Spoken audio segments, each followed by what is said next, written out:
In this video, I'll be joining a family in the Faroe Islands and tasting some of the most extreme, aged, rotten meat you'll find anywhere. That was like the most intensely fermented, pungent flavor of anything I've had today. What just happened? But first, let's back up.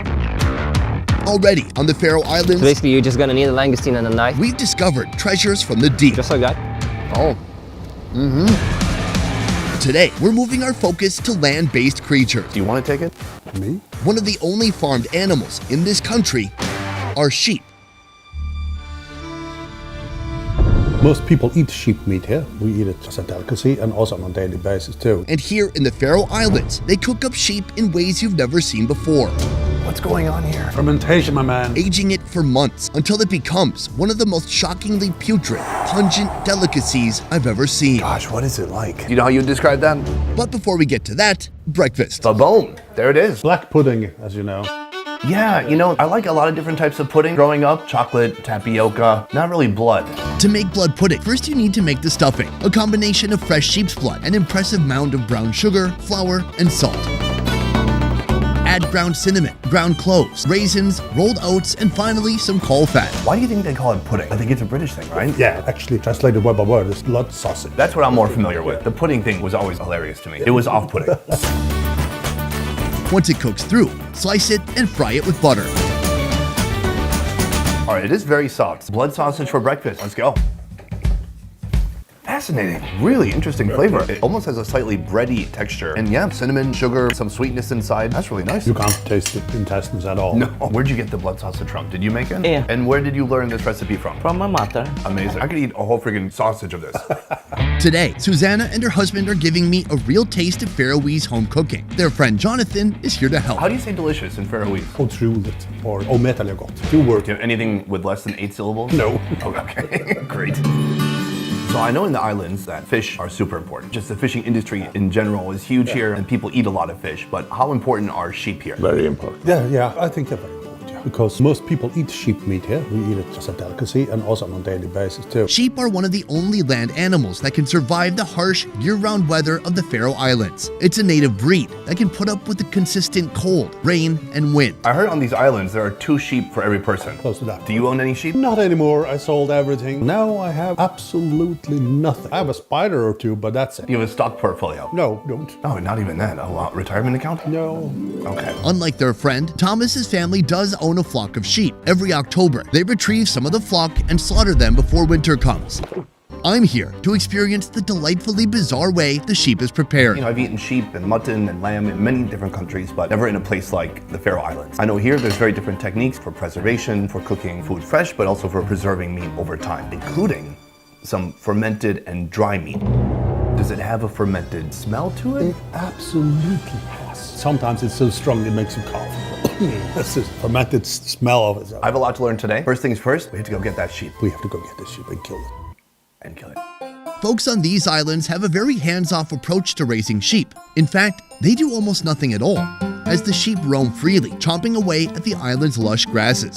When it's time for the slaughter, the sheep are captured and brought to temporary barns where they might stay for just a day or 2. Do the sheep here ever live in barns? No. Always outside, always eating fresh grass. So it costs like nothing to feed them. No.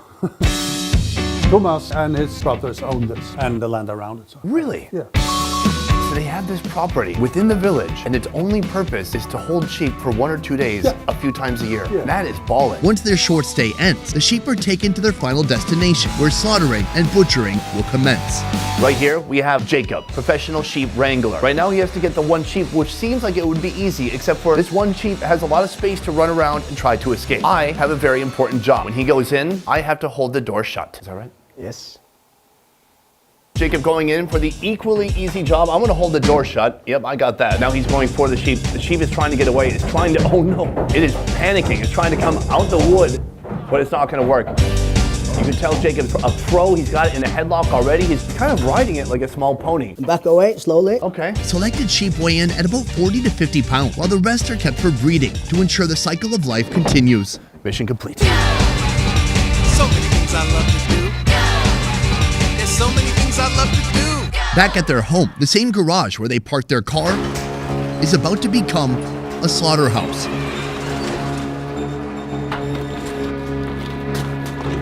During the mid-October school break, Thomas and Jacob gather for the annual slaughter.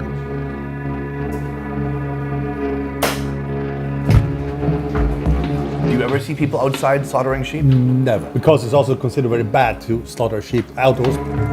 It will cool down the carcass immediately. Below 8 degrees, the fermentation stops. If you want to ferment the meat, it's important that you don't cool it down immediately. That will stop the bacteria to develop. After the blood is drained, Jacob removes the shanks, then moves on to skinning.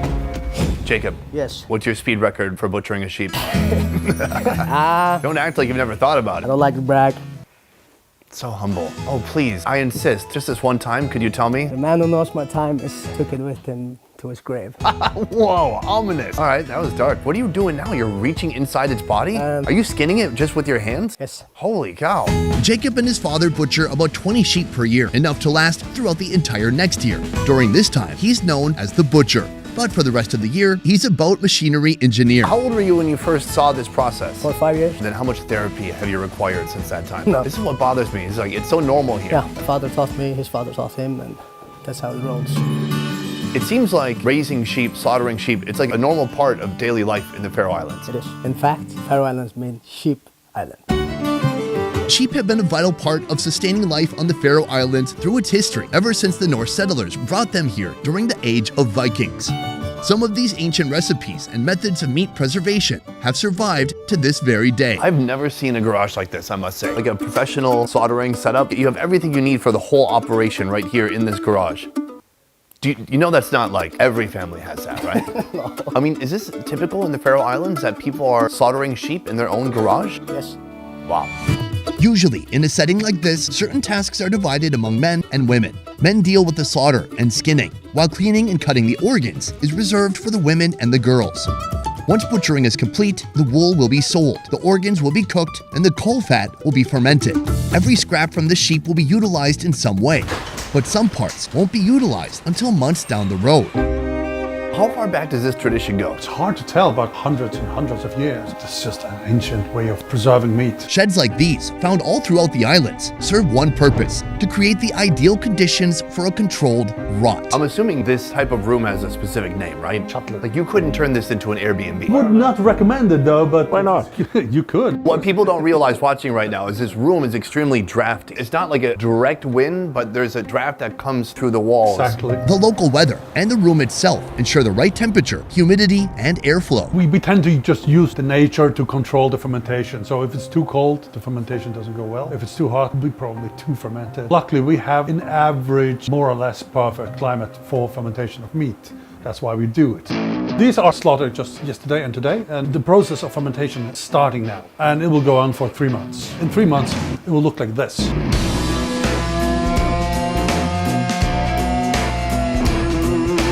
At what point do you cut the limbs off?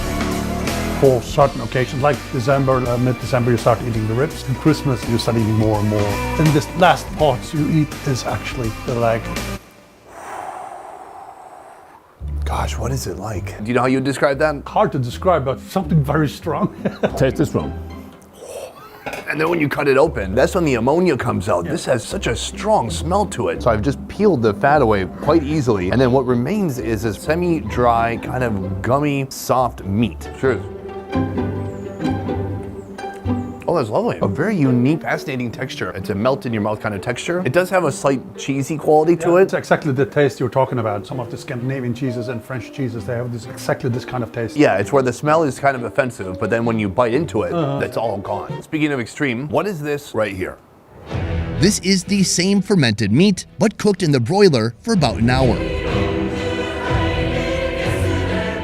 This whole room reeks of this flavor. For us, it smells like Christmas. It is so intense. The outside is crisped up in the oven a bit. It's fatty and juicy. Everything looks great about it, except when you take a whiff, that is intense. Cheers.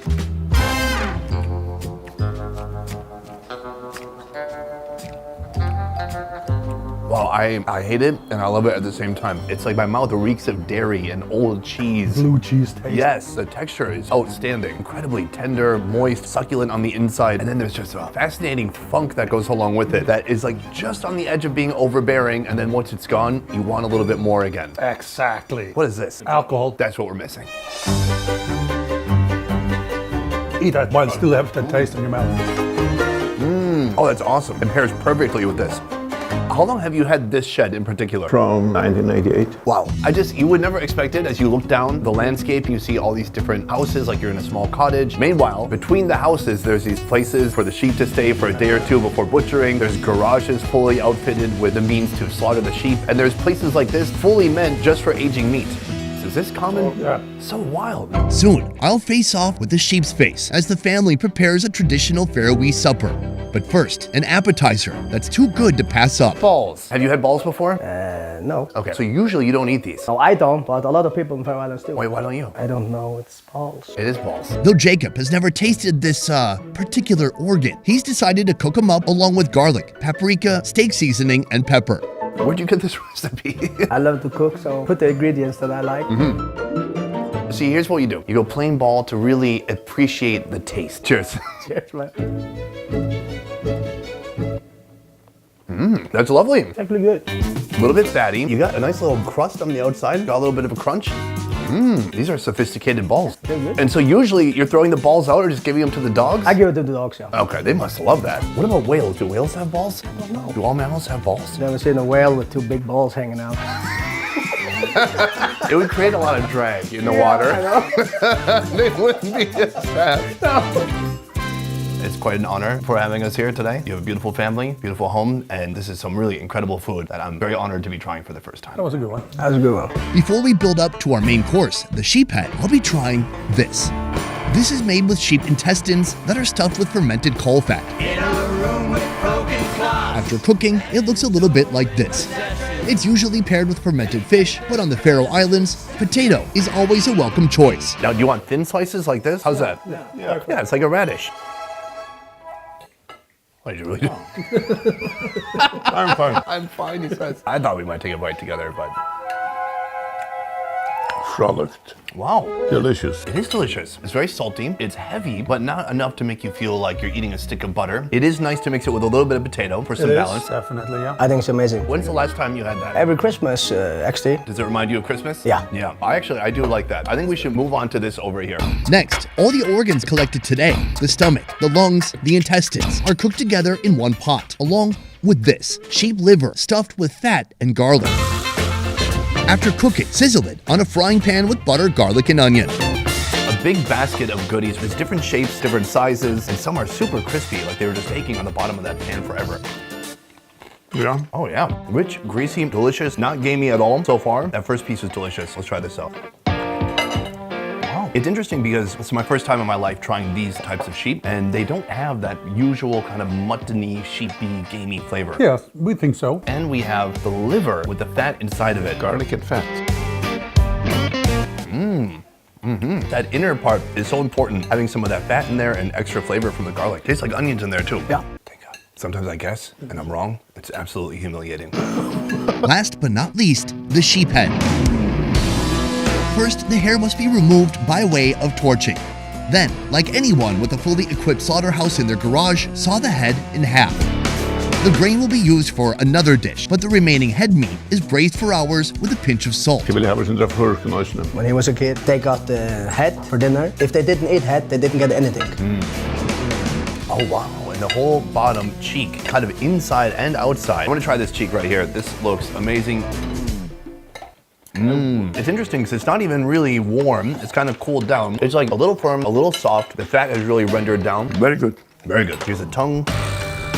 I'm kræsen for you. You're not picky. No, I'm loving all of this. It's very nice. I would love to try the eyeball with you. There you go. Cheers. Very fatty, so. Are these fermented heads? Oh, wow. That was like the most intensely fermented, slightly rancid, pungent flavor of anything I've had today. What just happened? How long has that been fermented? 10 to 12 days. And fermenting in this case means what? It's been put, just left out there. Wow, that was intense, but that's not gonna kill me? I wanted to ask you a personal question. Yeah, no problem. Growing up here, how was it fitting into a culture that's rather homogenous? Everyone kind of, well not kind of, everyone looks the same basically. You look different, Jacob and his sister were adopted by Thomas and Susanna at a young age. They came here from Colombia, and they've lived here ever since. For me, it was hard because my father is white and my mother is white. And when I got my first child, Thomas, my son, that was, I think, one of the happiest moments in my life. Now somebody looks like me, and who's your son? He's my son. Og til rettene så er det vel sjokk. He wanted us adopted as young as possible. When I got to that age, they told us everything. I think that has helped us a lot. Someone gave me life, but my parents gave me the opportunity to live it. Because he's my dad, that's 100% sure. And the same with mom. I couldn't have asked for better parents. Best Ever Food Review Show is a small team of independent creators, and everything we do here works because of you guys. Click the link in our description to join our Patreon and receive exclusive benefits. A piece. Is there a fair amount of gossip? Oh yeah. Is it like a small town feel? Yeah. But in the whole country? Yeah. There's no escaping? No. Maybe some guys like going fishing for 2 months straight. They're like, a break. You want to adjust your Zipper? This part? Oh, does that look bad? Thank you for your honesty, and you're fired. Telling me I look bad. My dad loved making blood sausage when we were younger, but he wasn't that good at it. Nobody wanted to tell him, and he was heartbroken. He's like, no one's gonna carry on my family recipe of blood sausage? And it's like, No, they will not. sorry, Dad. So usually, when you're slaughtering, are you slaughtering like half males, half females? Yeah. And then, how many non-binary sheep? I'm sorry. I mean, you had to ask them. Yeah, no. That made him crack up. Boom! Guys, thank you so much for watching this video all the way to the end. Because of you, I can now afford my dream yacht. $15. Anyways, that's it for this one. Thank you so much for watching. I will see you next time. A peace. I need to get my boat driving license. Where do we even do that? Is there a boat DMV?